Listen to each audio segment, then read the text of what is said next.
ओम नमः शिवाय। जय माँ गौरी। नमस्कार।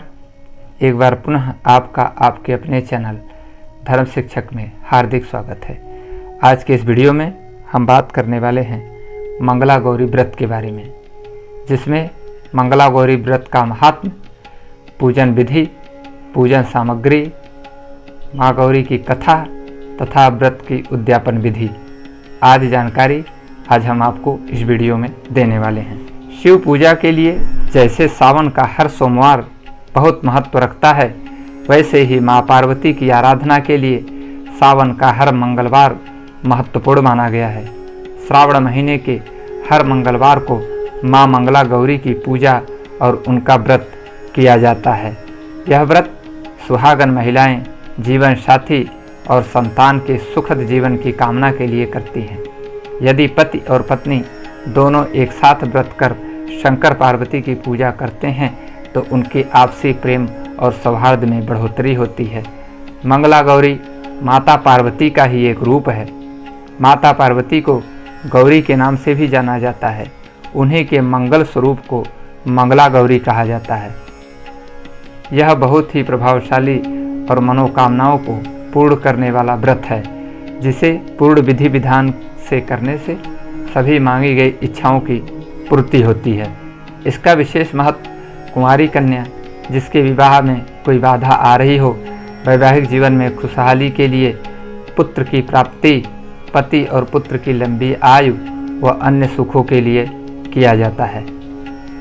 पूजन सामग्री: चौकी, सफ़ेद व लाल कपड़ा, कलश, गेहूँ व चावल, अगरबत्ती, धूप बत्ती, कपूर, माचिस, साफ व पवित्र मिट्टी। माता गौरी की प्रतिमा बनाने के लिए अभिषेक के लिए स्वच्छ जल, दूध, पंचामृत जिसमें दूध, दही, घी, मधु, शक्कर का मिश्रण हो। माता गौरा के लिए वस्त्र, पूजन सामग्री जैसे मौली, रोली, कुमकुम, चावल, अबीर, गुलाल, हल्दी, मेहंदी, काजल और सिंदूर। 7 प्रकार के अनाज, 16 पान, 16 सुपारी, 16 लौंग, 1 सुहाग सामग्री। आटे के 16 लड्डू, आटे का चौमुखी दिया, 1 कलश, 16 तार की 4 बत्ती, 16 प्रकार के फल, 16 प्रकार के फूल और 16 प्रकार के पत्ते। यह व्रत श्रावण के प्रथम मंगलवार से शुरू होता है तथा श्रावण के हर मंगलवार को किया जाता है। पूजा करने के पहले स्नान कर साफ वस्त्र धारण करें, पूर्व दिशा की ओर मुँह करके बैठें व बड़ी चौकी लगाएं। उस चौकी पर आधे में सफ़ेद कपड़ा बिछाकर चावल की 9 ढेरी बनाएं। अब उसी चौकी पर आधे में लाल कपड़ा बिछाकर गेहूं के 16 ढेरी बनाएं। अब चौकी पर थोड़े से चावल अलग से रखकर उस पर गणेश जी की प्रतिमा रखें।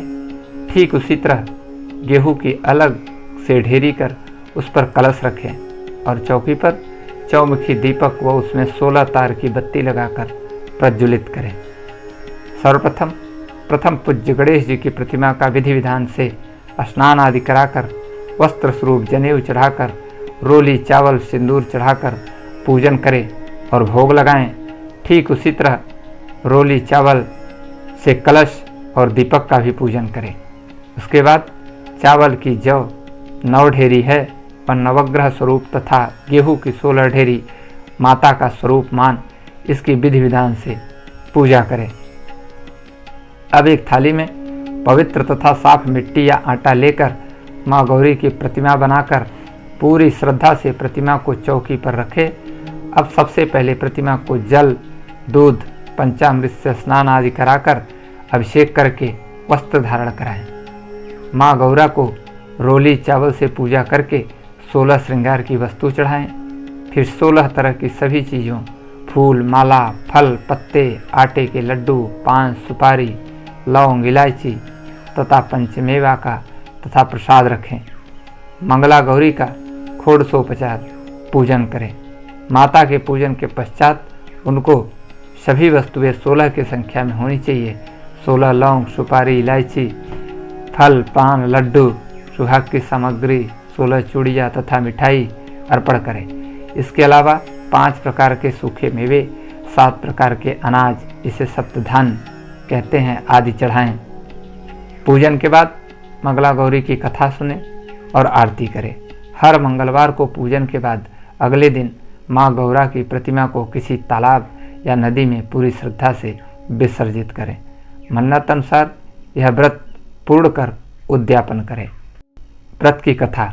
पौराणिक कथा के अनुसार एक समय की बात है, एक शहर में धर्मपाल नाम का एक व्यापारी रहता था।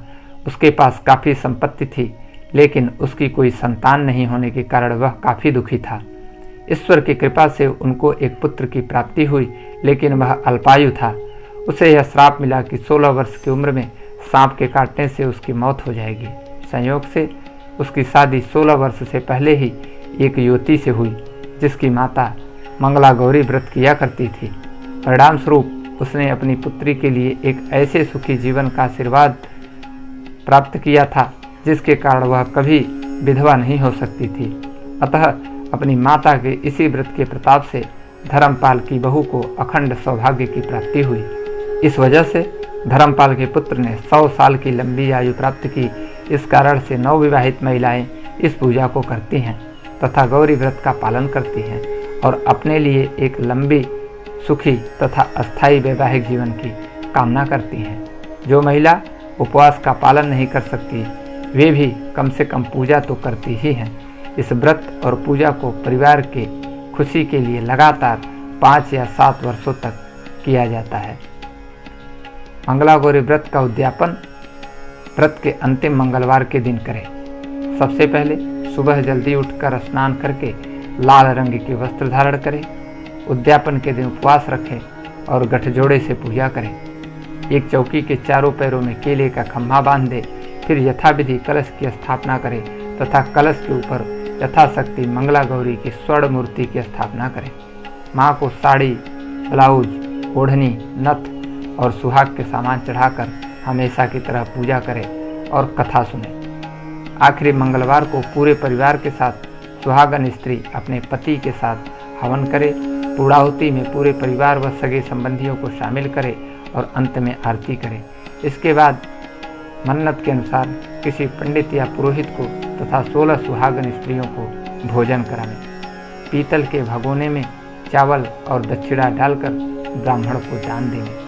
अंत में अपनी सासू माँ के चरण स्पर्श कर उन्हें 16 लड्डू, आभूषण, वस्त्र तथा सुहाग की पिटारी दें। इस प्रकार नियम पूर्वक मंगला गौरी का व्रत पालन और उद्यापन करने से सुहागन स्त्रियों को वैधव्य की प्राप्ति नहीं होती।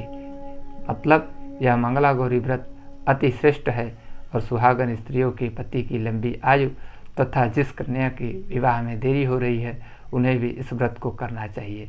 आप सभी पर माँ गौरी की असीम कृपा बनी रहे। जय माँ गौरी। ओम नमः शिवाय।